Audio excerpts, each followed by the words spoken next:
Hello, Garland Nixon here once again, and we're going to talk about ideology. I have a few minutes before my laptop battery goes dead. Let's talk.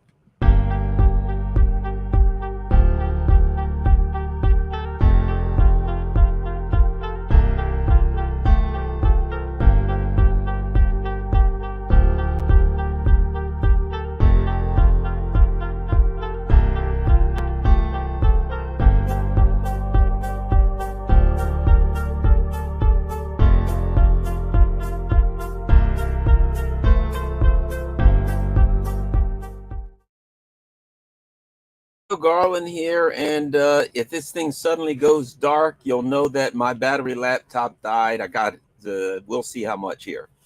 But at any rate, so let's talk. Ideology in the age of neoliberalism. That's something I won't be able to elaborate on today, but I'll do as best I can. When we think about ideology traditionally, and this discussion is happening when we talk a lot now. When we talk about ideology traditionally, right? My interpretation of ideology is a cross between culture, politics, and economic need, economic class, right? Those things come together to create an ideology, I think.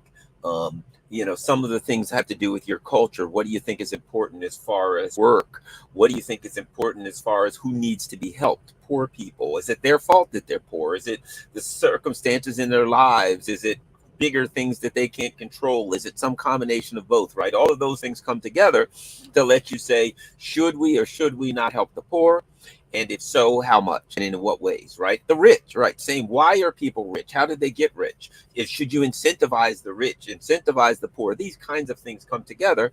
Oftentimes, from a cultural perspective, and cultural and economic background will create those kinds of things. For instance, if you ask a person like me, who was born extremely poor, right? I was born in third world poverty, to be quite frank, who then moved up into the middle class and doing much better in a family circumstance. And I would have a different perspective than someone who was born rich, born with a silver spoon in their mouth, or born in the middle class. So they never knew what it was like to be poor. They would have a perspective on why people are poor, being poor, but it wouldn't be based on the fact that they had been poor. It would be supposition of what it was like to be poor, as opposed to a person that was poor and what caused them to be poor, right?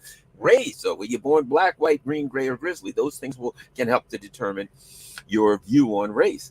All of these things come together. Parenting skills. Did you have nurturing parents? Did you have the strict father figure that said, you will do what I tell you to do, or I will put my foot in your ass? Or did you have the parent that would say, look, let's talk things out. And this is how we can work things out together. All of these things come together to influence your ideology, right?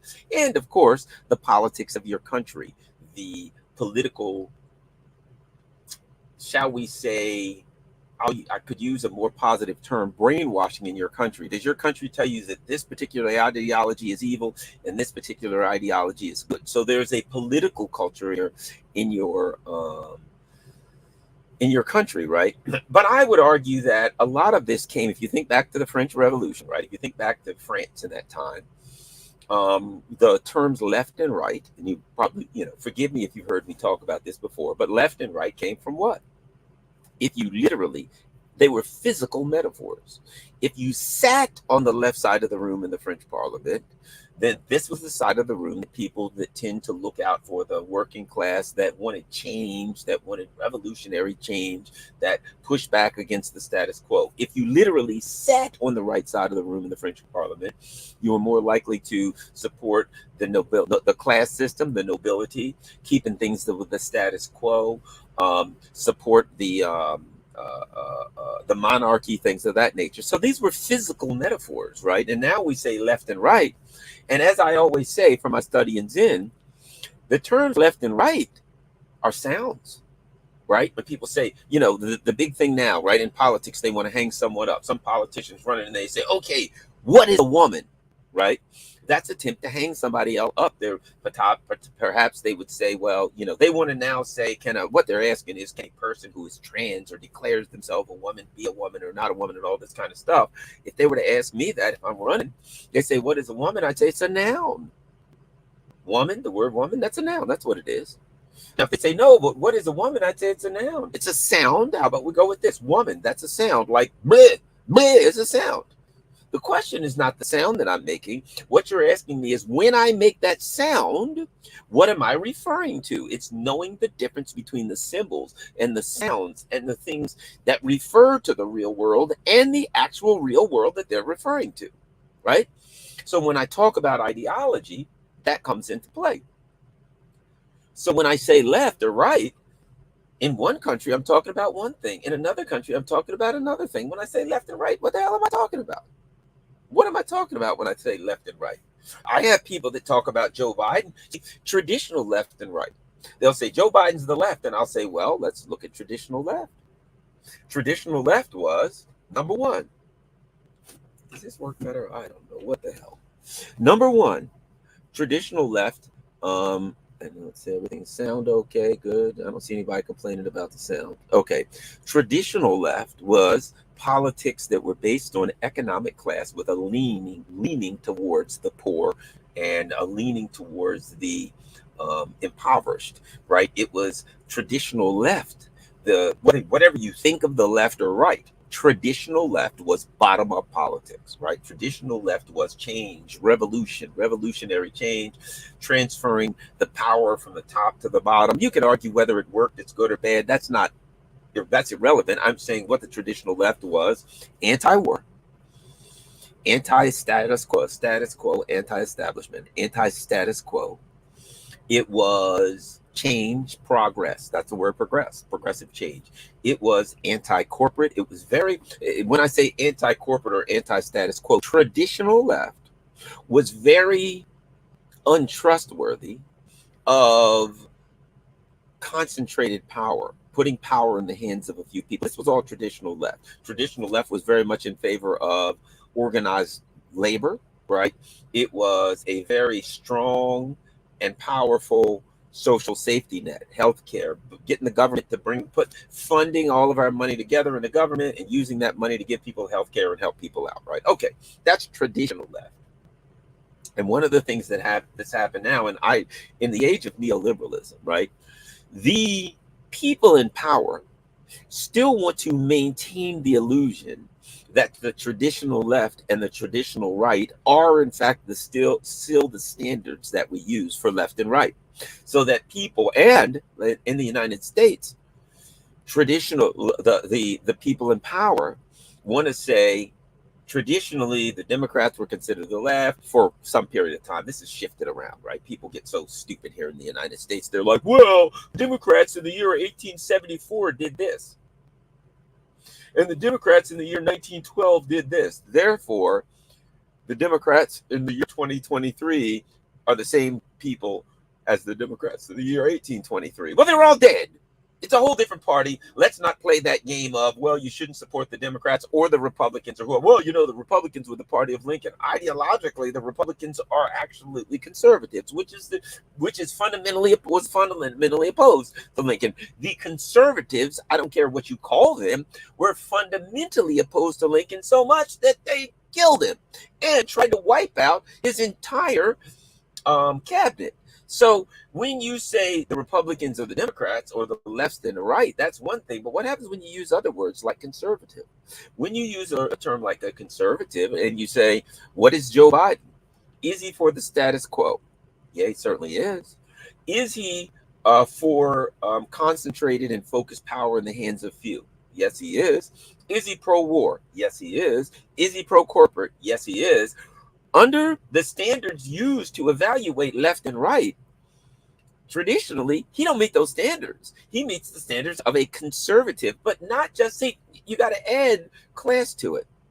Because we're not just talking about Joe Biden from the perspective of a cultural conservative or the perspective of a political conservative. We're talking about, a cultural conservative, or from the perspective of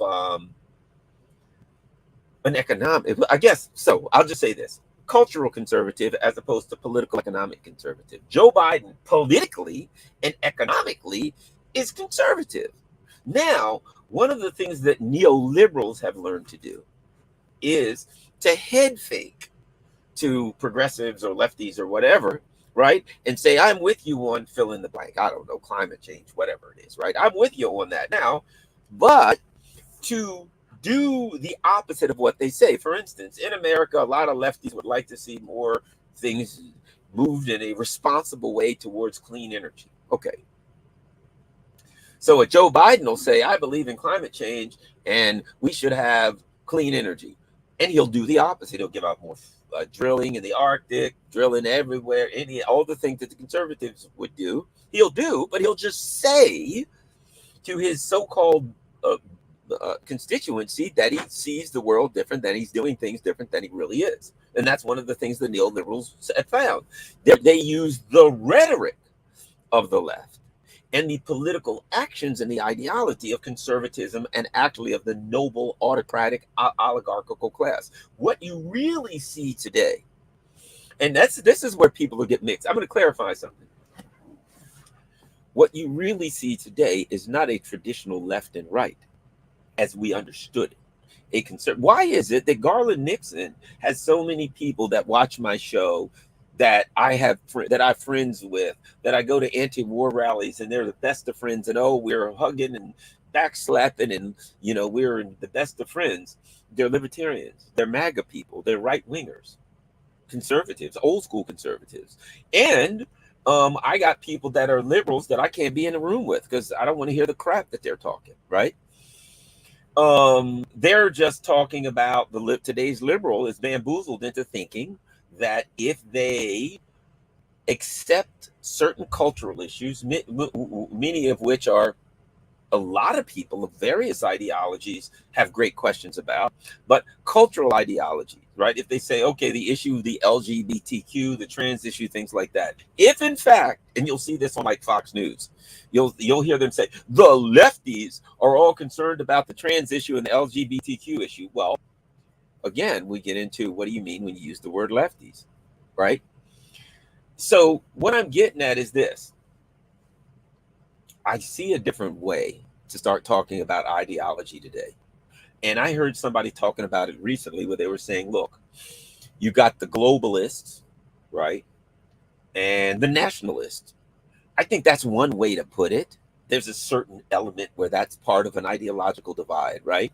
But not in a little, I'll put it like this. You can be a nationalist without having a negative strain of nationalism, right? For instance, and I've said this many times, I'm sure if you watch my show, you've heard this. A nationalist that says, I love my country, I love my culture, I love my group, I love my people, I love whatever, right? Independent of yours. It's not like I love my country, therefore we should be able to tell you what to do. Therefore, we should be able to sanction you. We should be able to order you around. Therefore, we should export our culture to yours because ours is superior. No, it's a nationalism that says, I love my country. It's great, man. I really enjoy it. And you should do what you need to do and enjoy yours. That's an area where I clash with a lot of conservatives today. Whereas the conservatives, I know conservatives that'll start talking about Cuba. Well, Cuba, Nicaragua. I said, wait a minute. You're getting there with the neoliberals. Cuba, Nicaragua is none of your damn business. You need to worry about the United States. Here you're running around saying, make America great again, but yet you still want to try to control the world. Well, we got to stop communism. No, you don't. Your country's falling apart. You got to mind your damn business and fix your country. And if you think communism is so bad and Cuba wants communism and Nicaragua wants socialism, the Bolivarian Republic of Venezuela wants socialism. If they're so bad and they're sort of going to collapse, leave them the hell alone and watch them collapse. And then you could say, well, we told you they were going to collapse. But don't go in there trying to go to other countries, because now that's not conservatism anymore. Traditional conservatism in the United States particularly had a certain non-interventionalist element to it, tinge to it. Traditional conservatism had a certain element of that kind of nationalism. Hey, we're doing our thing here. Hey, those guys over there are doing something. I don't know what they're doing. If they got rice and we want to buy rice from them, we'll buy rice from them. If we got rice and they want to buy rice from us, we'll sell them rice. We'll do business with them. They don't screw with us, we won't screw with them. They attack us, we'll defend ourselves. We ain't going over there. They ain't got to come over here. Everybody's happy. That's more traditional conservatism. The neoliberal conservatism that we have today. See, that's why people get freaked out. Conservatives, well, rhinos, Oh, Mitch McConnell's a rhino. This guy's a rhino. Rhino, Republican in name only. They ain't the rhino anymore, dude. You are. You think they're a rhino. They run the damn party, not you. How does a rhino, they push the ideology, they run that party, and you think it's yours and that they are the outcast. They ain't the rhino, buddy. You are. Same with Democrats. Oh, what's his name? Joe Manchin and Kristen Sinema, they're Democrats in name only. No, you dummy, you're a Democrat in name only. The Democratic Party is a neoliberal warmongering party, and the Republican Party is a neoliberal warmongering party. It so happens now that within the Republican Party, there's something that doesn't exist in the Democratic Party, that has been snuffed out in the Democratic Party, that still exists. There is still left an element in the Conservative Party. There's an element that's non-interventionalist. There's also an element that's independent. There's an element that says, I don't trust the damn government and I don't want them telling me what to damn do all the time. The neoliberal Democratic Party has dropped that. The neoliberal Democratic Party is now, we must trust the government, we must do what we're told to do, and there's something wrong with you if you don't trust the government. The Democratic Party now is all lockstep, arm in arm, owned lock, stock and barrel by the corporate power and by the intelligence community. Forget it, done. Now, the people in power of the Republican Party are still owned lock, stock, and barrel. The neoliberal leadership of the Republican Party are completely owned by the same people. However, and this is not to say the Republican Party is good, bad, or indifferent. I'm far to the left of both parties, so I don't like either party. I don't like party. Forget this party bullcrap. We got to stand up for ourselves. These parties are screwing us. They're criminal organizations. But again, I'm going to call them like I see them, right? I'm not a conservative. Got issues with both parties. But I'm just calling it like I see it. Within the Republican Party, there's still an element that wants some level of freedom. There's still an element that's kind of independent that says, get the hell off my back and let me do what I want to do. Now, that can be negative. There's a negative element of that because, like, I believe that we live in a rich country. Damn it. Country is much poorer than us. Everybody has health insurance. And we can afford it if we didn't spend all of our damn money giving it to Ukraine and Nazis in the military industrial complex. We could do like wise and intelligent countries do and say, look, man, nobody in this country needs to die because they don't have health insurance. Most wise and smart countries do that. The Republican Party in the U.S. as a whole says, I don't trust the government. I don't want everybody to have health insurance from the government. I disagree with that. So I think there's still things in the Republican Party that's part of, there's an old saying, the same thing will make you laugh, will make you cry. It is that anti-government element that makes them, in my opinion, reject the government doing things for them that it has a responsibility to do. However, it is that same anti-government element, as I said, the same thing will make you laugh, will make you cry. It is that same anti-government element that creates a dynamic where, whether it's COVID or the Ukraine war or whatever, there's an element that's untrustworthy of the government that says, I don't trust you bastards, and I want to see what you're up to because I don't trust you. So it's bad in a way because we'll all end up dead of minor and easily curable health coverage because we can afford it and conservatives don't want it. It's good in another way because it means that they won't trust the government enough to let them tell them every damn thing in the world that they should do. The problem, I think, another problem I think with the Republican Party all over is they're so brainwashed into non-interventionalism. They're anti-communism. We must stop communists.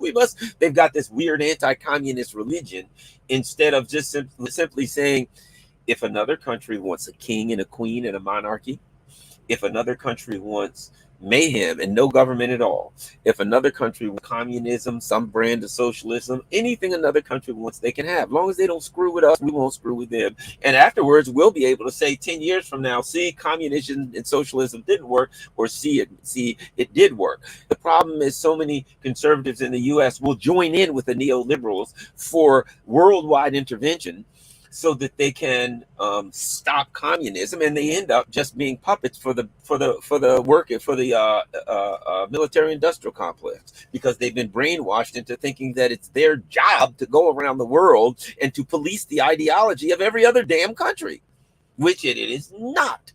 Right now, what you've got is some boneheads there who are brainwashed into thinking that they should be the world's ideological police. Meanwhile, you've got the do-gooders in the Democratic Party who think that they're left and they're doing good and think that it is their job to do good for the world and to go around and make everything better. Man, and I'm telling you, when somebody comes to me and says they're going to start doing good, I'm getting a shotgun and hiding in the basement and putting bars on the windows. Because from what I've seen recently of the neoliberals and the neoconservatives' idea of doing good, you better be able to defend yourself, because they'll kill you to do good. And everybody that's dear to you, they'll bomb your home, your city, your entire country to do good. So I don't want none of this neoliberal good. So ideologically speaking, I think ideology, which, if we say ideology during, you had feudalism, what created our ideological divisions today, or structure or standards. You had feudalism, right, where you had a few very, very rich people, and 90% of the people were peasants. And then you had, 80% of the people were peasants. Let's say 75 were peasants. Let's say 15% were commoners. They had skills and they could live a decent life. And then the other 10% were noble class, wealthy, etc., right?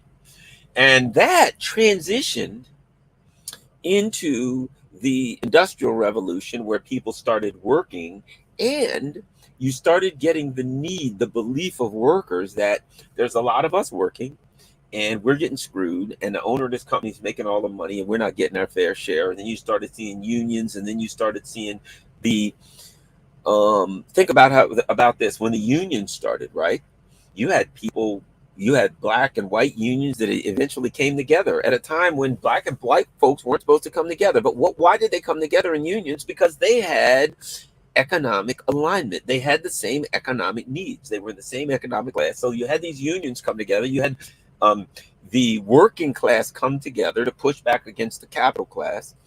And you had an ideology of left and right. And that was more or less change, concern with the concentration of power in the hands of a few, versus on the other side, you had people who were more status quo kind of people who didn't want change and wanted to keep all your traditions exactly the same and not change any traditions ever, things of that nature. All of these things, I'm not to say any of these are good or bad, but in the hands of the nobility class, they didn't want traditions because they didn't want any change. They didn't want change traditions because everything benefited them, and they wanted no change to benefit them. That wouldn't benefit them. They figure if you change things, then I might not own everything and everybody else might not be poor, and I don't want that.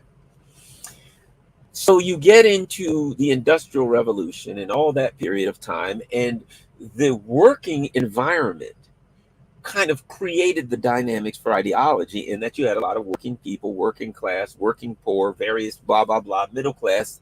This created this middle class. And that ideology, I think, was driven by the fact that there was a gigantic middle class. As neoliberalism peels away the middle class, wipes out and destroys the middle class, right? What we're getting now is an ideology wherein Garland and some Trump supporting MAGA person and some radical libertarian and some radical anarchist all sit down and say, we agree on this crap about COVID. We agree on this stuff about the Ukraine conflict or whatever, what's going on in Africa. We need to leave that crap alone and let the Africans do what the Africans do. Why the hell we got to go over there and steal their gold and everything else, right?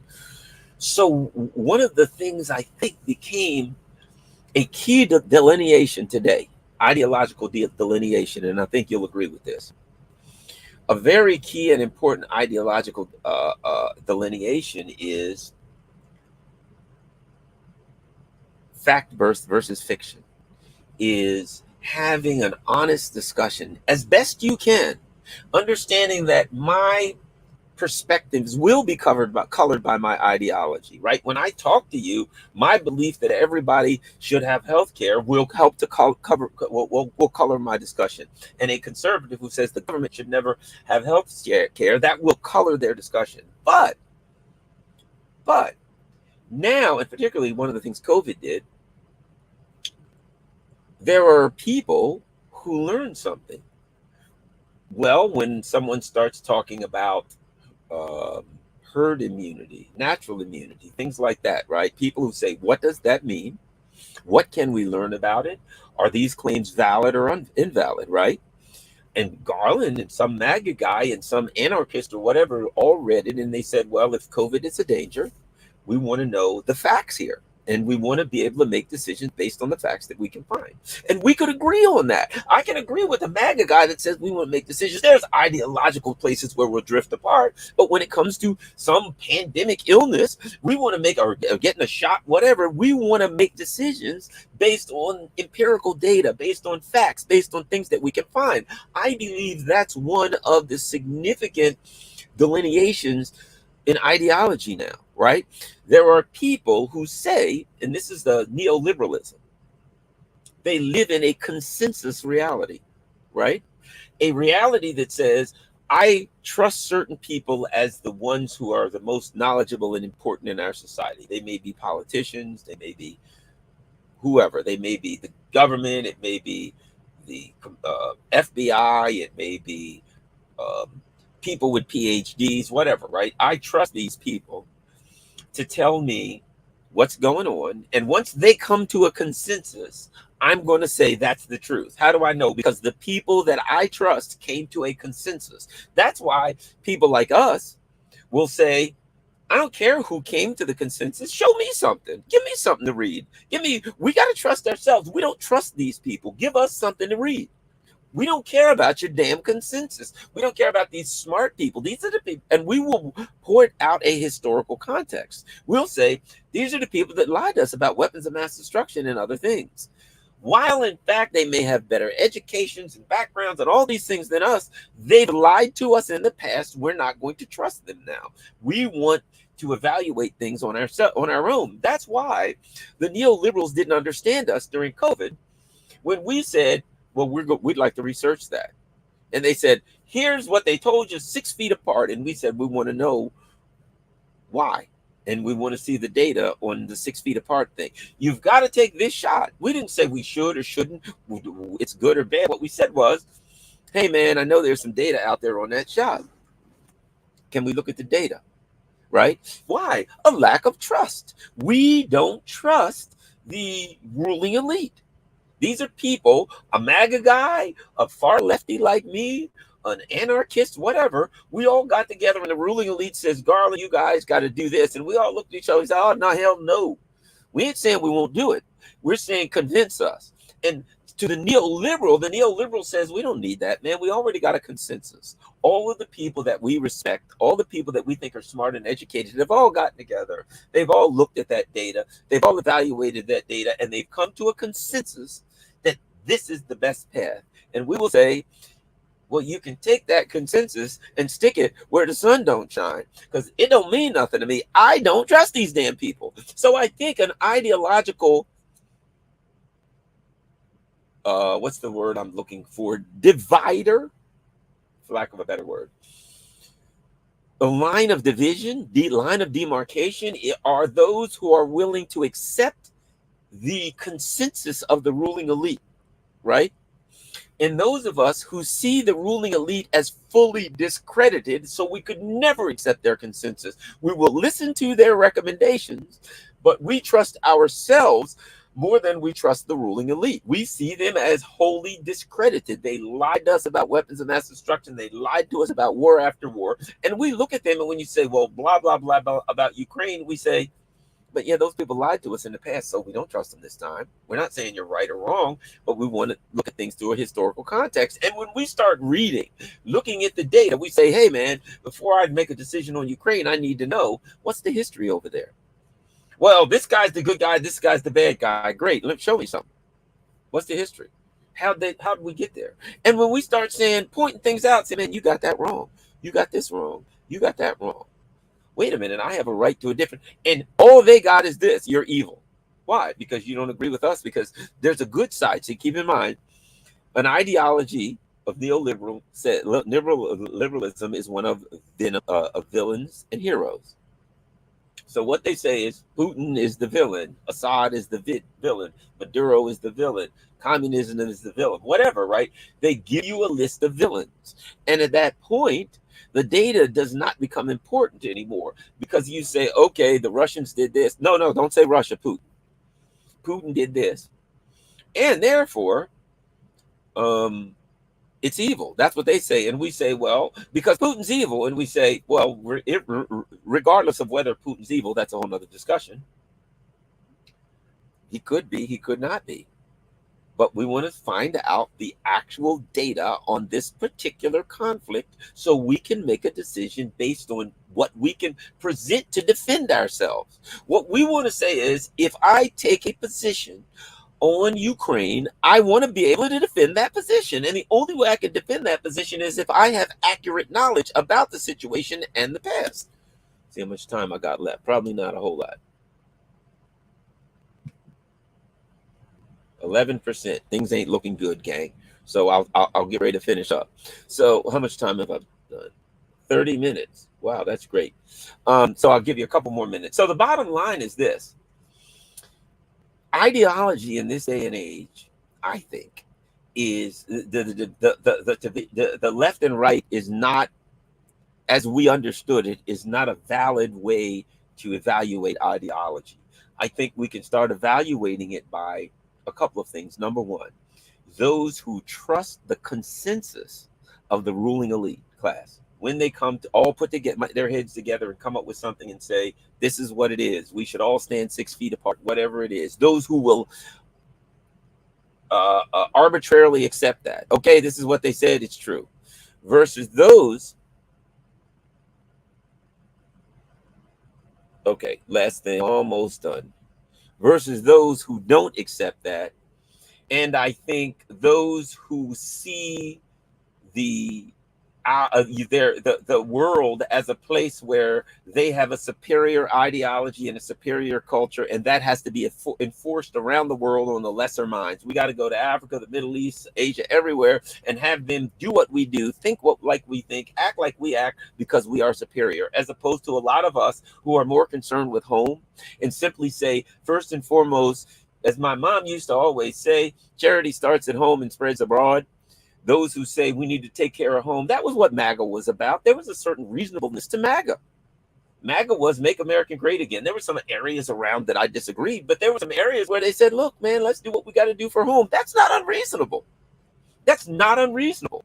And I think that's a discussion that we can have. There's areas that of MAGA that were unreasonable to me, and probably areas where they think is unreasonable. But I think the ideology now are those who don't trust the middle ideological boundaries, are those who don't trust the consensus of the ruling elite, and therefore they have a tendency to want data that they can evaluate on their own. That they trust their own self. They're my own lightly educated self in comparison to some guy with a PhD about, diseases. I don't know. I've been not educated anything about diseases, but I can read. And I trust myself because my motives are not one where I'm trying to get you to think or believe something. I'm just trying to figure out what happened. And I think that is the ideological divide. People who are just trying to find out what the hell happened and evaluate it so they can act in the best interest of themselves, their families, their community, their nation, their people, and want to leave other people the hell alone and let them develop on their own and screw up on their own or do well on their own. I think that's the ideological divide, right? Those who say we don't like your consensus ideology and we're not going along with it. We don't like you telling us what our culture has to be. Hollywood, New York, whatever, they've got a particular culture. And since they make movies and they make all of these things, they're supposed to drag the rest of us along with their culture. I don't think any way more than the smallest little town in Mississippi, which is, from my perspective in the East, I may be like, oh, that's a backwards old country town, but that's their town and that's the way they do things. And I don't think they should make all the movies and they should determine how the rest of us live our culture like that little town in Mississippi. right? I don't think that'd be right. It ain't there. That's theirs. Do things the way they want. But by the same token, as long as it's not hurting people, if they say we want to hang people in Mississippi, I got a problem with that. But I'm simply saying, hey, we love lemonade, fried chicken, and something or other in our town. Well, good. You have your lemonade and fried chicken festival every year. But in LA and New York, they're like, okay, we've got this new culture and everybody has to go along with it or else you're evil. And we're like, screw you. We ain't down with that. Well, that's, I think, part of the ideological divide. I'm just about out of time. So I got to go. My battery's just about to go. If my machine's about to go to sleep on me. So thanks a lot, everybody. I'm going to have to, let me see what it says here. Holy crap, 7%. All right, gang. Well, I guess maybe I need to plug my damn thing, laptop in the next time I get ready to run my yap. But I appreciate everybody. Don't forget, at Garland Nixon on Twitter, Garland.Nixon on Instagram, just plain old Garland Nixon on Facebook. Follow me on Telegram. Follow me all over the place if you can. Go to buymeacoffee.com. That's great. You can contribute to the channel and buy me a coffee. Now you can even do just like Patreon would buy me a coffee. You can say, I want to be a monthly subscriber. And you could do that. So I would appreciate that. Rockfin.com/Garland Nixon. That is my alternative channel in case I get thrown off of Facebook. You can go to Rockfin. It's free. Become a member. See everything you want there and lots of other great shows. And if you can afford it, please become a sponsor of my channel on Rockfin. It's $14.99 a month. If you sign up for a year, you get a couple months free. It's like $12.40 something a month. If you can afford it on my Rockfin channel, that would be highly appreciated. If you can't, just do your thing and become a member on Rockfin in case they throw me off of YouTube. So I'm short of time now because I'm now down to 6%. Down to my last 6%. Thanks a lot, Valley S, and everybody who's there, and Kinky and Chicken Patty and all my dear friends. I certainly appreciate it. Make sure you share this on all your social media platforms. Peace. I'm out. And I can't really do my super chats or anything else because this thing's get ready to die. I'm in my truck and I won't be back home until Wednesday. So I'll be doing truck stuff. That's the only shows I can do. Peace. I'm out.